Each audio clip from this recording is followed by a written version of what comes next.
Good morning, everyone. Thank you so much for joining us from Tokyo. We are wrapping up Oregon's 12-day trade mission to both Japan and Korea.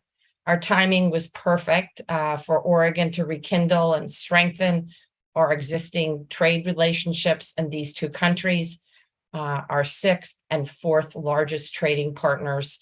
And it was a wonderful opportunity to pursue new economic development opportunities for Oregon companies. As you all probably know, Oregon's strong trade relationship with both Korea and Japan has contributed to Oregon seeing the fifth fastest export growth in the United States over the past 5 years. We were only one of 6 states to see positive export growth during the pandemic. Critically important because Oregon is one of the most trade-dependent states in the entire country. In Korea, in addition to enjoying fabulous Korean food, we had incredible opportunities to introduce Oregon products to Korean customers. This is a highly concentrated population with a very large spending power. We have great opportunities in our agricultural sector. Oregon blueberries are already popular, and we spoke with Korean leaders about allowing the import of both Oregon blackberries and raspberries as well. Korea is Oregon's third largest export market for food and agricultural products, and the largest market for Oregon's fresh blueberries. In Japan, we've been able to continue our 30-year relationship with the Toyama Prefecture. Last year was Oregon's 30th anniversary of our sister state prefecture relationship with Toyama. And Governor Nita visited Oregon in August. I wanted to return the favor, and we visited Toyama for a couple of days earlier this week. But we certainly have had a series of productive meetings around the semiconductor industry in Japan. Hitachi, for example, has facilities in Hillsborough that are part of Intel's semiconductor research and development ecosystem. I think particularly following the investment of the CHIPS funding and the resources that will be available to the industry and the sector in Oregon, there are huge opportunities to partner around semiconductors with Japan. With that, I'll just say, moving forward, we have incredible opportunities for tourism, for educational exchange, and of course, for economic development to enhance the regions of both Japan and Korea and Oregon, and particularly as we anticipate direct flights from Portland to Incheon, Korea, as well as Portland to Haneda to return sometime in 2023. So with that, that's my report out this morning. Happy to take questions. Again, thanks so much for joining me, and it's good to see all of you. Thanks, Governor. For our reporters in the Zoom room, if you have a question for the governor, please use the raise your hand function and we'll get you going.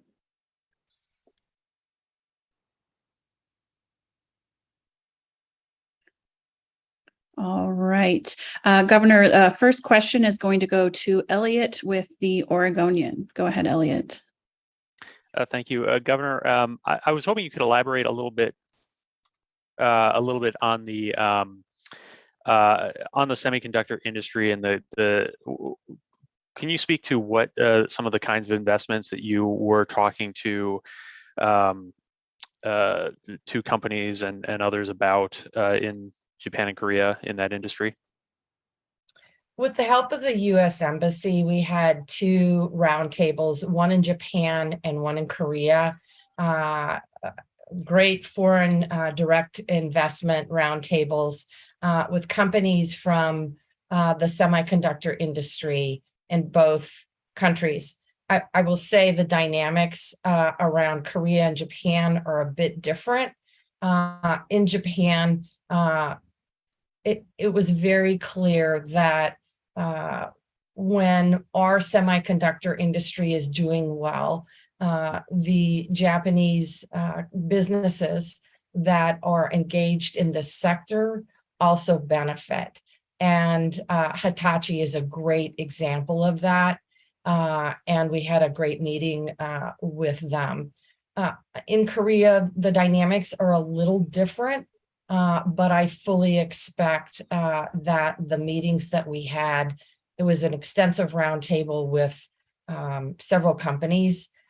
We had follow-up phone calls from those meetings immediately afterwards. So I fully expect we will see some interest from the Korean semiconductor industry following our visits there. Great, thank you. Next question, Governor, is from Dick Hughes. Go ahead, Dick. Thank you. As I try to navigate the various buttons here. Good morning, Governor, wherever you may be. I have a couple of questions. My first question, Governor, is why do a trade trip now when you're near the end of your term? Thank you, Dick, for that question. As you know, it is typical for governors to take annual trade missions abroad to assist with economic development opportunities. Asia is a particularly strong market for us, particularly in the semiconductor industry and the agricultural industry. So we thought it was important, given that both Korea and Japan are just opening up now. Literally, Japan just opened up 2 weeks ago to renew and rekindle the relationships that we developed in our last mission in 2019. Because of the pandemic, we haven't had the opportunity to travel to Asia. And as you know, Oregon is one of the most trade-dependent states in the entire country.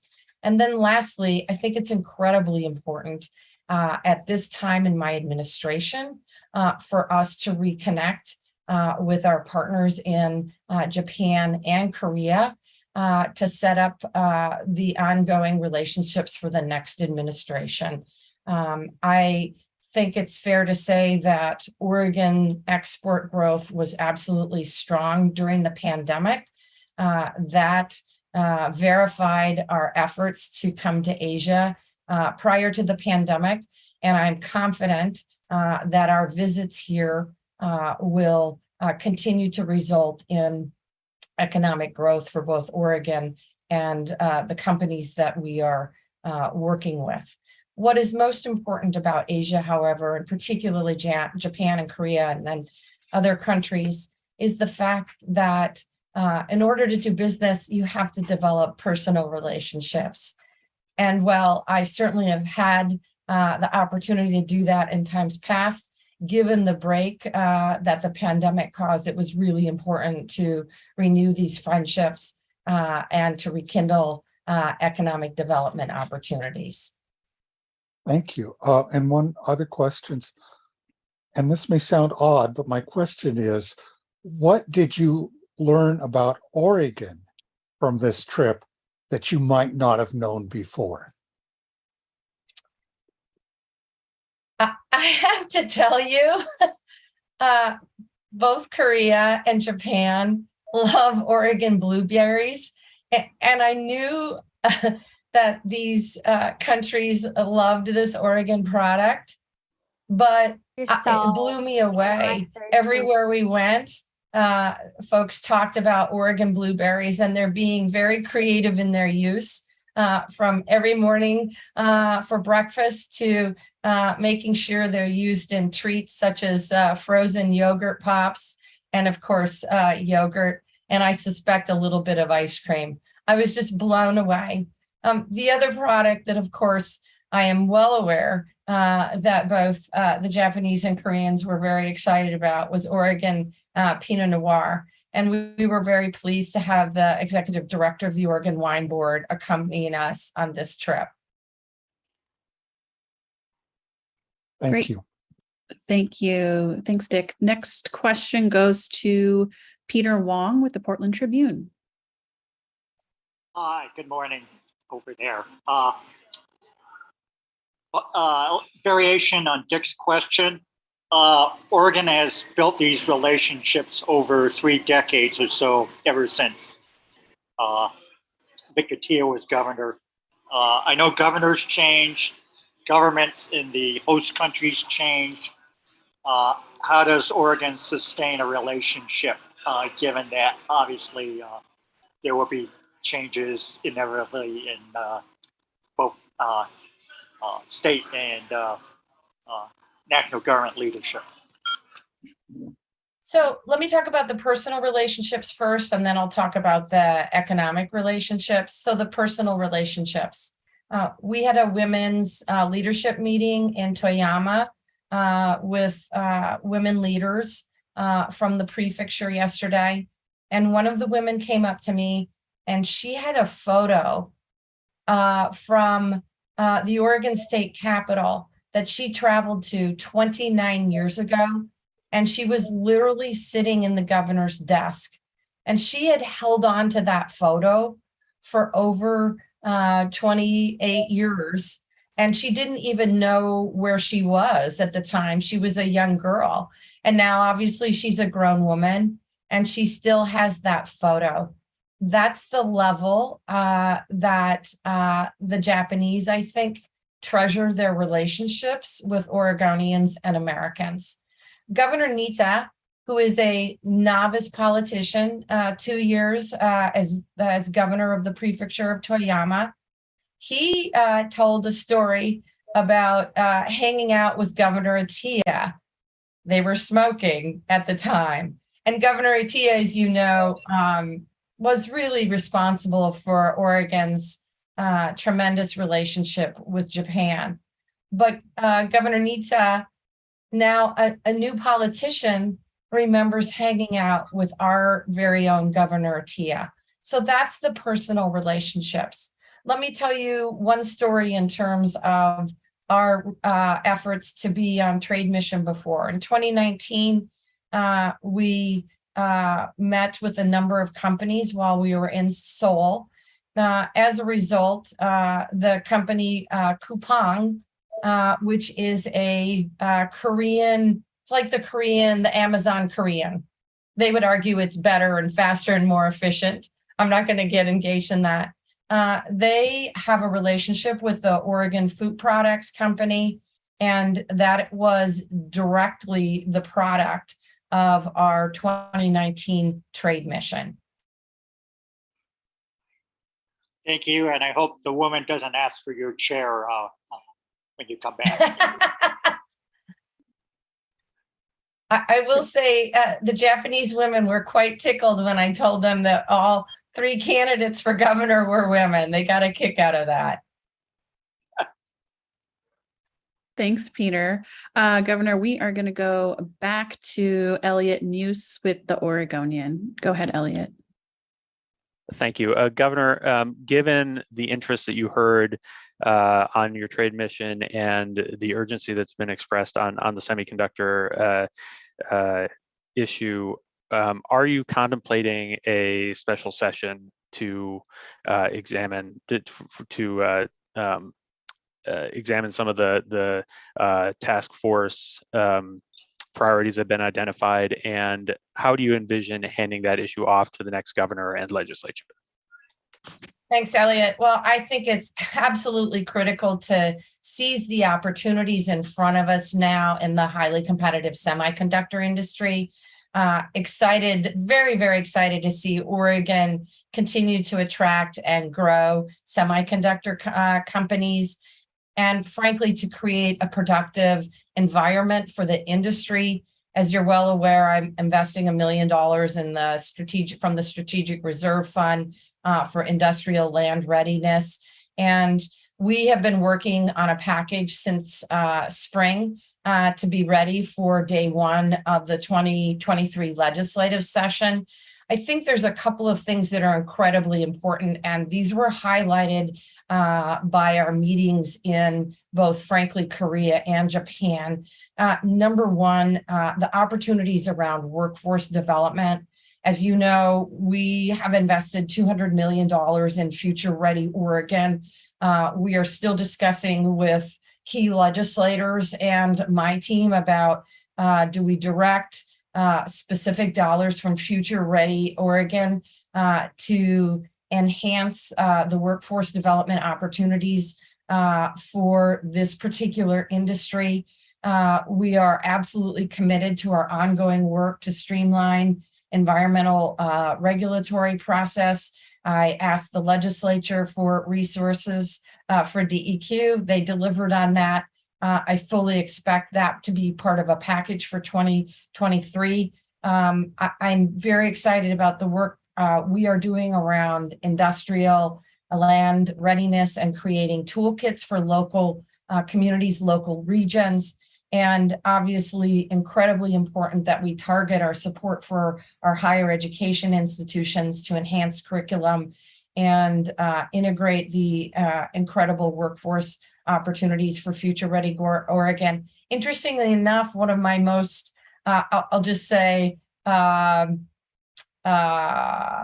sort of out of the box thinking conversations came from Ambassador Rahm Emanuel. As you recall, he was mayor of Chicago for 8 years, and he is very committed and understands the importance of both creating a seamless system of education to ensure that our students are career ready, but also ensuring that our students have the opportunity to compete in a global economy. And he gave to me some very creative ideas that I am pursuing with my team about specifically how we target investments to ensure that more students throughout Oregon have access to a STEM or STEAM curriculum that is both affordable and accessible. Lastly, I just want to say, Elliot, the reason why I am so passionate about this sector is because the best way out of poverty for Oregonians is a good paying job. And these are really good paying jobs. And we have an opportunity to grow this sector, particularly in dense, high poverty areas of the state like East County, and frankly, outside the metropolitan area. And I think that's something that both Republicans and Democrats, and I'll just say independents, really welcome. Great, thank you, Governor. We have time for one more question. We're going to go to Dirk Vanderhart with OPB. Go ahead, Dirk. Hey, good morning, Governor. This is slightly off topic, but in the last week or so, we've seen Tina Kotek increasingly sort of calling you out for being not active on the homeless issue. And I wondered if you had a response to that, if you've heard those, and just to give you a chance to respond to that since you've endorsed her. Well, first of all, as you are well aware, I've been in Asia for the last 12 days and haven't had an opportunity to see any of the commercials, but I'm frankly really pleased with the work that my administration has done in strong partnership with the Oregon legislature. This is work that has truly been bipartisan to invest in ensuring that everyone across Oregon has a warm, safe, dry, affordable, and accessible place to call home. We have made significant investments, and frankly, I think there's been no other administration that has invested at the level we have. Unfortunately, Dirk, as you well know, it feels like it's just the tip of the iceberg. And so I look forward to meeting with the next governor-elect, whoever she is, to talk about her plans for housing in Oregon. As you know, the mission of our Oregon Housing and Community Services Agency has really changed, evolved since I became governor. At the outset, we're focused on investments in affordable housing and housing preservation. Now we are also an agency that is really focused on preventing homelessness. And as you are well aware, we delivered the emergency rental assistance program. We were one of the top 5 states in the country that got money out the fastest. So I'm really proud of the work my administration has done. I am fully aware that it feels like not enough. And I look forward to working with the next governor-elect as she transitions and hearing about her plans about investing in affordable housing and homelessness prevention. Thank you. Great. Thanks, Governor. We are a wrap on our end. Thank you all so very much. Appreciate your time and energy.